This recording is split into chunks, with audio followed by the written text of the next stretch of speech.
morning, everybody. Eugene Holden here. He's back. Now, I know it's been a while since I've been live. It's been quite a few months, actually, with COVID-19 going on and other stuff going on around the world. But now it's time to come back with Real Talk with Eugene.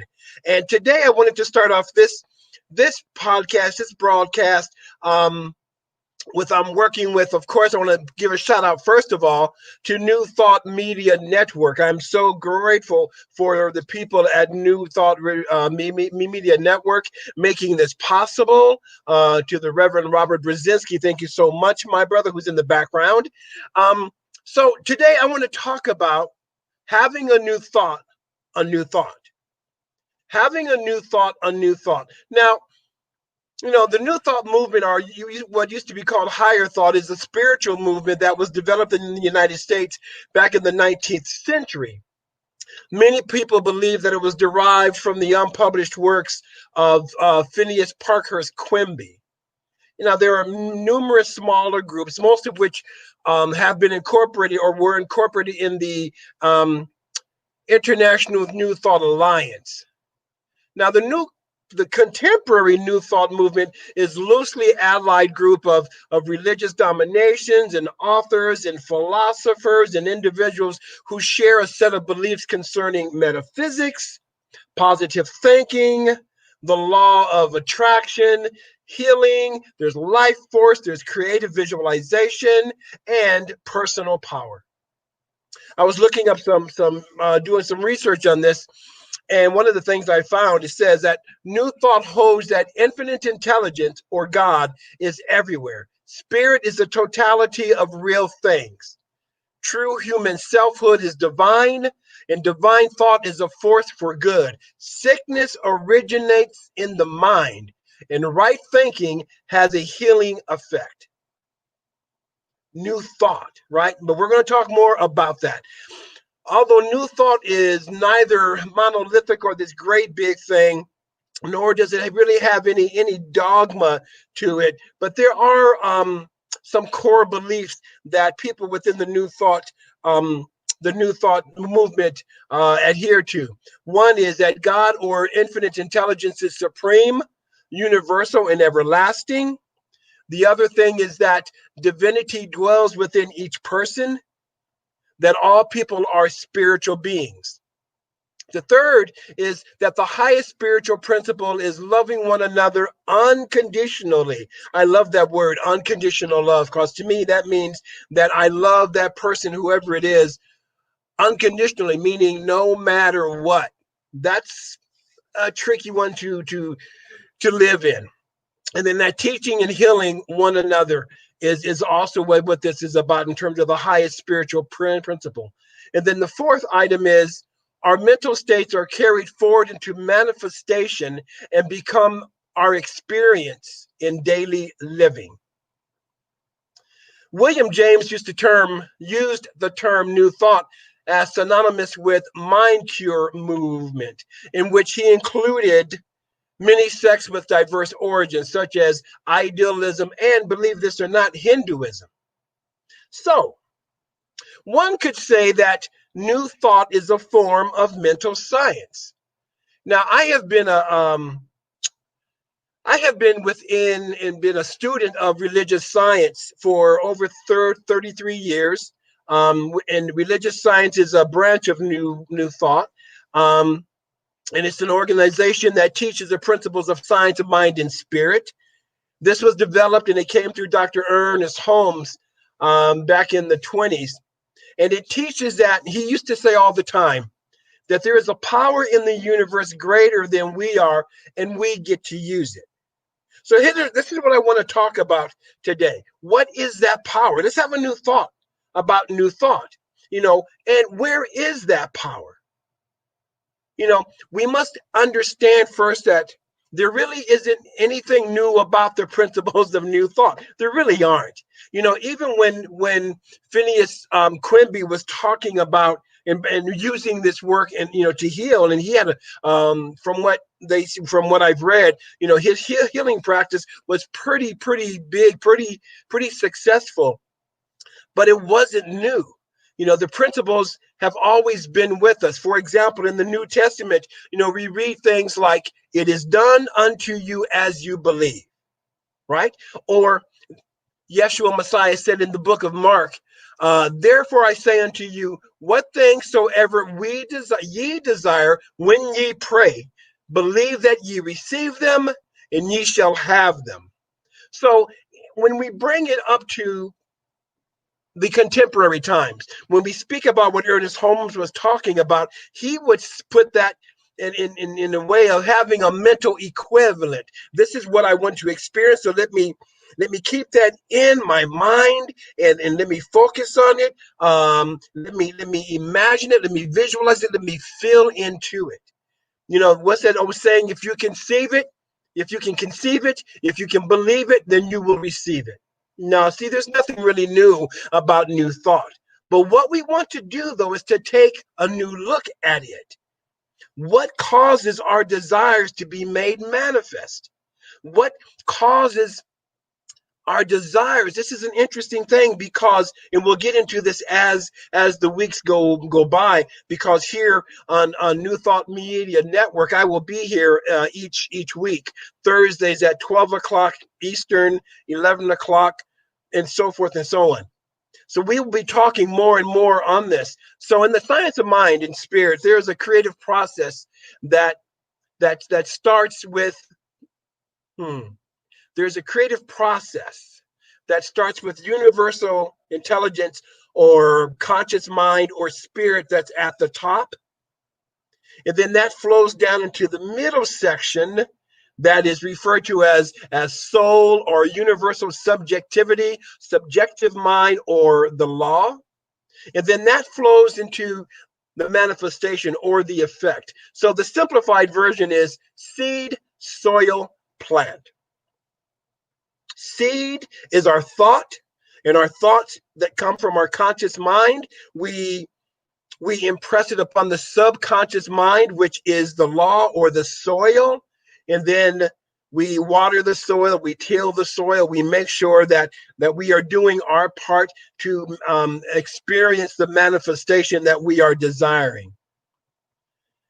In religious science of mind and spirit, one of the most powerful tools that we have to our disposal in this creative process is what is referred to as spiritual mind treatment or affirmative prayer. And we'll talk a lot more about that as the weeks go on.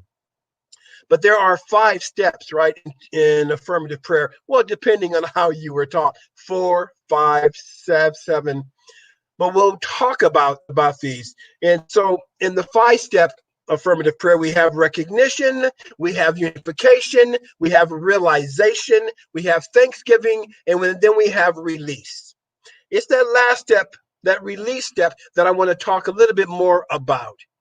See, because when you're listening to some giving a spiritual mind treatment, when you're listening to someone giving an affirmative prayer, you will hear most of the time, if not all the time, that I release my word into the law, knowing that the law returns my word unto me absolutely and completely fulfilled. So it is that part of us, that that law. When we say, so when I was doing a workshop on this prayer, somebody asked me, so what is this law thing? And whatever it is that I answered, it was okay for that person, but I didn't sit well with me. So it had me go in deeper and deeper to really figure out, so what is this law thing? And I went back to the creative process with that circle and the V and the 3 sections, and it's the law. But what I recognize is that it is the law that is our subconscious mind. The law equals our subconscious mind. Now, here's the thing about this, right? Our subconscious mind, or the universal subconscious mind, the subconscious mind is not anything that is outside of us. See, this is why I say we are to have a new thought, especially this part here, because this is the most powerful part. When we talk about releasing our word into the law, what we are really saying, in essence, is I am impressing my desires unto the subconscious mind.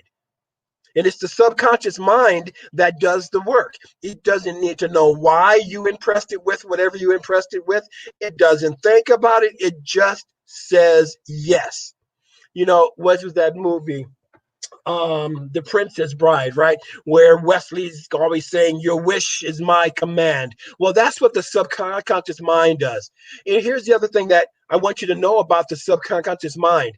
The subconscious mind houses our imagination, it houses our intuition, and it houses our memories. It is that part of us that always responds in the affirmative. It only knows how to say yes. So if my memory is one of lack and limitation, or if I grew up hearing and then believing that I was less than, my subconscious mind, no matter what I say, my subconscious mind is going to create from what I feel. Now, I can say all day long that I am the individualized expression of spirit and that I am abundant and I am creative. But if my memory is down there working and the feeling from the memory is, no, I am less than, no, I will never have enough. Well, the subconscious mind in this creative process will always create experiences for me to experience what I really feel, that I'm not worthy, I'm not going to have enough. And so the reason why I believe that the reason for affirmative prayer and the reason why affirmations work, or what they are for actually, is to reprogram the subconscious mind. It's interesting, right? I'm sure that you have heard in the past to be careful of what you ask for. Be careful of what you ask for. And so you ask people, so why do you say that? And the answer is because you're going to get what you're asking for. Right? Because that's just law. Be careful of what you ask for. But see, I don't say be careful of what we ask for, because we know we're going to get what we ask for. Then therefore, why not be aware of what we ask for? If I know that I'm going to get what I'm asking for, especially if I feel it, then we want to be aware. Let's be aware of what we are asking for. Let's be aware of what we want to experience. See, having a new thought about new thought is about taking responsibility for what we choose to create. We go from this thing of cause and effect to be we go from living in this vibration of cause and effect to being causes of the effect. See, because we are that powerful that we can cause the effect in our lives. So having a new thought is about being clear on who we are. Having a new thought is really about it's about coming to terms with the power and the presence of the divine. Call it what you want. The power and the presence of the divine that is indwelling us. Not only does it surround us, it is at the very center of our being. Having a new thought is about having a new thought about who you are. What I want to say is this: know that you are an amazing individual. Know that you are magnificent. Know that you are here to express in beautiful ways. There is a creative process within you. There's a creative energy within you that is tapping on the door of your heart, saying, "Let me out, let me out, let me out." And so what we are here to do then is to surrender to that. So when I was talking about the subconscious mind, and I only mentioned briefly the conscious mind, Scripture says, a house divided amongst itself cannot stand. House, metaphysically speaking, is the consciousness. So when the consciousness is divided, what we're talking about is the conscious mind not being in alignment with the subconscious mind. Or to simplify it even further, the mind is not in alignment with the heart. Because when we start thinking with the heart, when we start aligning what we feel with what we think, or start aligning what we think with what we feel, and coming from a place of conviction, coming from a place of courage, coming from a place of joy, coming from a place of gratitude, knowing that the word that we speak must be made flesh because simply because we say so, then we get to create, and I know we hear this term a lot in New Thought, that we get to create a world that works for everyone. We get to create a world that works for everyone. So if it works for me, then I have to make sure that it works for you. And then if it works for you, I want to make sure that it works for the next person, and then the next person, and then the next person. It's an interesting thing, my brothers and sisters, that we are living in this time. There's so much going on. You know, we have COVID-19 and all that that entails. We have political upheaval, which is not new here in the USA. It's just not. You know, we have racial tension that has been brought to the forefront. I say that this is a wonderful time for all of us to be alive. See, because we want to make sure, in having a new thought, we want to make sure that we don't get sucked in by the fear. We don't get sucked in by the naysayers. We don't get sucked in to all of that negative energy. And I'm not saying that everything that is negative is bad.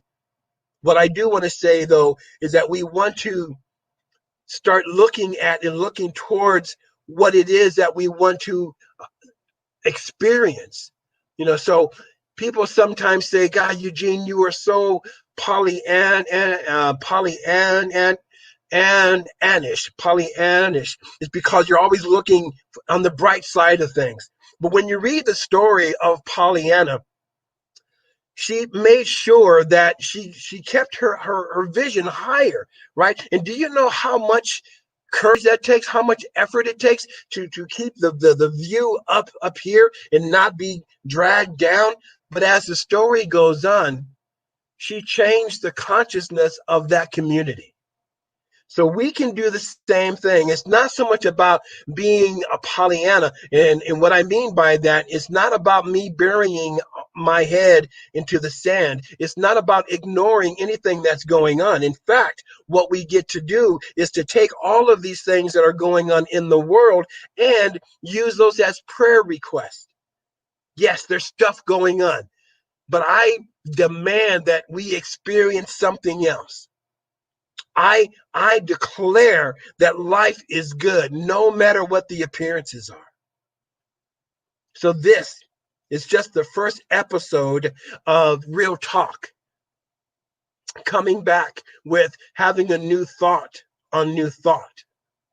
Again, I will be here every week on Thursdays, 9 o'clock Pacific, 10 o'clock Central, 11 o'clock Mountain, and 12 o'clock Eastern Time. I'm here on the beautiful New Thought Media Network.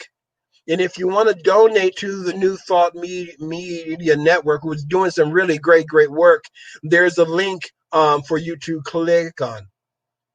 I appreciate you guys being here. It is so wonderful to be back.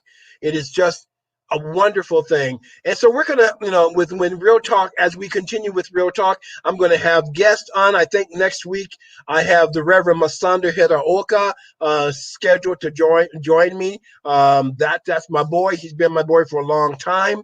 And we're going to have, guests on, and then sometimes it'll be just me. But I want you to really start thinking about who you are and who you are to be. And if you're not who you want to be yet, that's okay. Don't fret. Don't worry. Have a new thought about who you are. Peace and abundant blessings. I'll see you soon on the New Thought Media Network.